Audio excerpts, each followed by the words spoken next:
So that was the iron lesson for today. I saw a lot of improvement in the motion. I saw a lot of improvement in some setups and a lot of improvement in some finish positions. So that's really good. I want to just touch on some of the fundamental things before you start that club back in your backswing with really any full swing shot, iron, wedge, driver, or whatever you're doing. You got to get some things right in your setup position.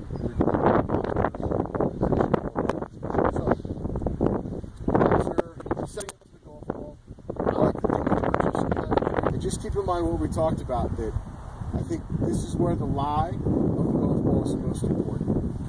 If you've got a ball in the rough and you're hitting a 6-iron out of the rough, with as much club head speed as you're going to generate with that 6-iron, you can smash the ball out of there. It's going to affect the shot for sure.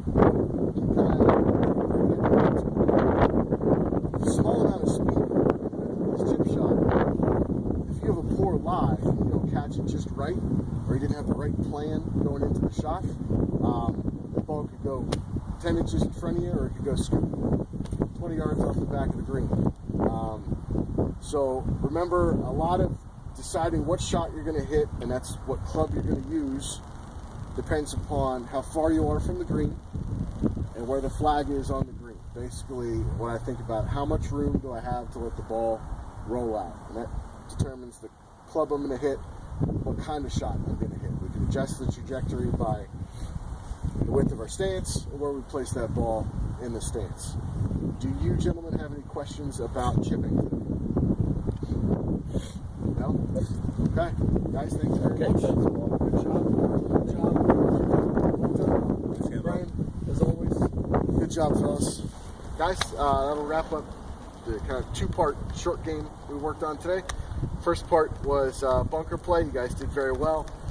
That's, as much as anything, something that just requires a lot of repetition. So different from what we're doing with our other full swings, in that most of the time we're not trying to contact that ball directly if we're in a greenside bunker. You know, a fairway bunker is different. Greenside bunker, we want to feel like we get some sand between the ball and the club to deaden it. How much and with what speed is just going to require a lot of practice on your part. But remember kind of the fundamental things we talked about of acceleration, down and through the shot to create the wave of sand, making sure we're finishing with the club on the left side. That guarantees that we kept that speed up.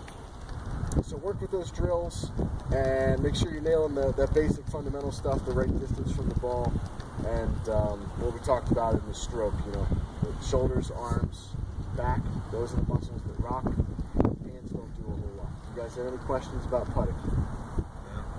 That's really nice. Good. Brian? Yeah, thank you, Good Bob. job. Thanks, Pat? Bob. Thanks, Thank buddy. you. Jim, thanks, buddy. Okay, guys, so we just did our driver session today. You guys all did really well. We pretty much all absorbed the difference between the irons and the driver, how to hit them solidly. Not so much a change in the golf swing, but a change in how we set up to the ball, that being a little bit wider and a nice forward ball position, kind of somewhere off the inside of the left foot, closer to the target. And when I hit my longest shots, the club's actually moving faster after the golf ball than before I came into it. I really made sure I kept the club speed up and accelerated through. Like, here is where I feel like I do the most damage, actually, past the ball. So making sure the speed goes through the ball, doesn't stop, and that kind of pulls me into a nice solid finish where I'm facing my target and the club is set up over my left shoulder. Do you guys have any questions? Anything we worked on?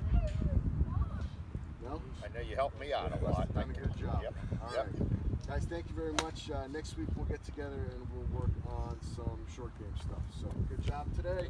Brian, Very good good. job. Thanks. Pat, well Thanks, done. Bob. Jim, good job.